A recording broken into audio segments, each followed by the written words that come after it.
আপনারা সবাই বলেছেন প্রাক্তন সংসদ, আমি একটু যোগ করে বলতে চাই প্রাক্তন এবং ভবিষ্যৎ সাংসদ আমাদের ভূঁইয়া সাহেবকে। আমার শিক্ষার্থী বন্ধুরা, সিনিয়র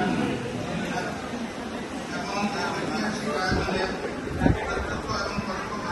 সকল সুরানুযায়ী আপনাদের সবাইকে আমার হৃদয়ের অন্তঃস্থল থেকে জানাই আন্তরিক শুভেচ্ছা।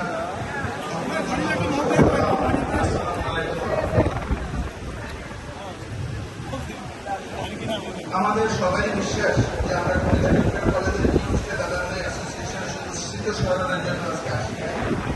আমরা এই প্ল্যাটফর্মকে নিয়ে আমাদের এই নিউজ চ্যানেলকে সবাই আকাঙ্ক্ষার মতো একটা উন্নত দেখে সবাই ইচ্ছা পূরণ করার জন্যই আমরা আজকে